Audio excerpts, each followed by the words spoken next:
Okay, let's dive in. We're going back to December 1998. Yale University, New Haven. It's usually, pretty calm academically. Right. End of semester quiet. Until it wasn't. Yeah. The campus calm was just shattered by the murder of Suzanne Jovin. She was only 21, a Yale senior, incredibly bright. Seemed like she had this amazing life ahead of her. Absolutely. And the core mystery, the thing that's baffled everyone, is she's found stabbed nearly 2 miles from where anyone last saw her. There's this 30-minute gap in her timeline that's completely dark. So that's our mission today. We're going to unpack this case, Suzanne herself, that really perplexing timeline, the evidence or lack thereof, and frankly, some of the investigation's own issues. And it's important to remember this isn't just a cold case file gathering dust. It's active. The state and Yale are offering $150,000 combined for information. So let's paint a picture. Who was Suzanne Jovin? Well, she was really something. German-American, fluent in 4 languages. Her senior thesis, kind of presciently, was on Osama bin Laden. Yeah. And beyond academics, she co-founded the German Club, sang in the Bach Society, directed Best Buddies, the charity for adults with intellectual disabilities. Sounds incredibly active and compassionate. Totally. And friends described her as cautious, very careful. They said she'd be unlikely to just hop into a stranger's car. That's crucial, right? Given where she ended up. Definitely.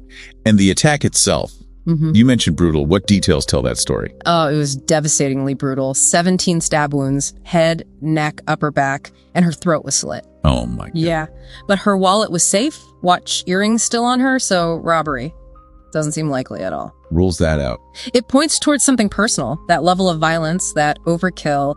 It suggests intense rage, Probably someone she knew. Someone she knew, filled with rage, yet composed enough to move her body almost 2 miles. Yeah. It's a chilling mix. It really is. It's one of the central contradictions. Which brings us to her last hours, that timeline. Right. Walk us through that. Okay, so 9:02 p.m.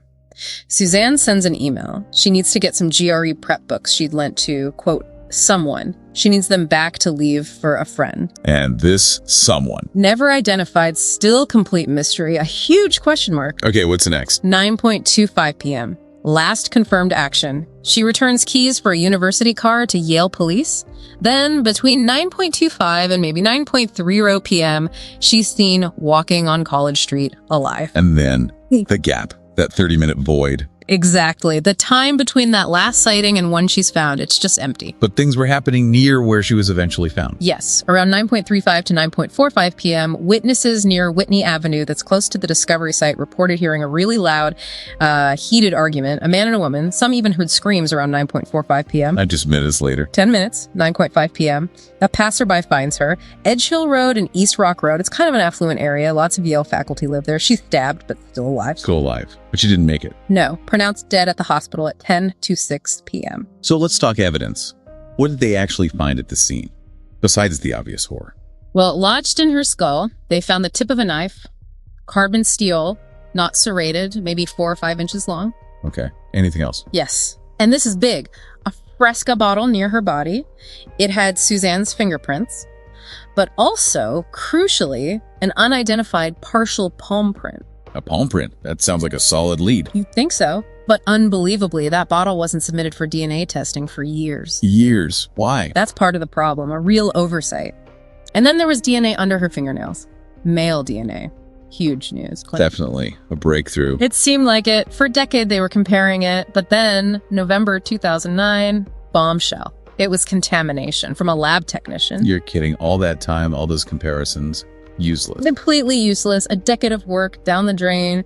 Just shows how careful forensics has to be. And this wasn't the only issue with the investigation, was it? There were missteps early on. Oh, yeah. Yep. Big ones. Right at the start, the New Haven police, they actually declined help from the state's forensic team. Dr. Henry Lee's team, top notch. Why would they do that? It's baffling. It's been called the investigation's original sin. You compare that to the Annie Lam murder at Yale in 2009. Right. That was solved relatively quickly. Very quickly. Collaboration was key there. They definitely seem to have learned lessons, perhaps the hard way, from the Jovin case. So with these issues, who did they actually look at? Any key suspects or leads? Well, for a long time, the focus was really, really intense on James Van de Velde. He was Suzanne's senior thesis advisor. The one she wrote about bin Laden for. That's him. But, his career was basically destroyed by the suspicion. Later, he was cleared. No physical evidence ever linked him. He ended up settling lawsuits with the city and Yale. A classic case of tunnel vision, maybe. It looks like it. Then there's someone from her email, the one with the GRE books, still totally unknown. Apparently, the original investigators didn't even make a record of trying to find this person. Really, that seems like a basic step. You'd think. And remember, the argument witnesses heard.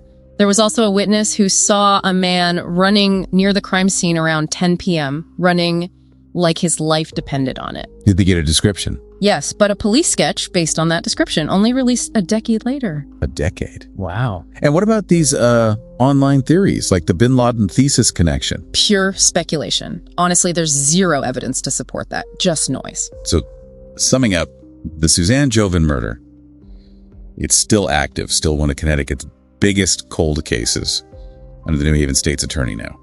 And the questions just hang there, don't they? Who is the someone with the books? Who is that running man whose palm print is on that Fresca bottle? Was that Suzanne arguing right before she died? It feels like someone has to know something, even a small detail. Understanding this case, you really see how justice can get complicated, how critical information is. Yeah. Or the lack of it. So here's something for you to think about. What piece of missing information in this whole tangled story strikes you as the absolute most critical? And what does its absence tell us about why some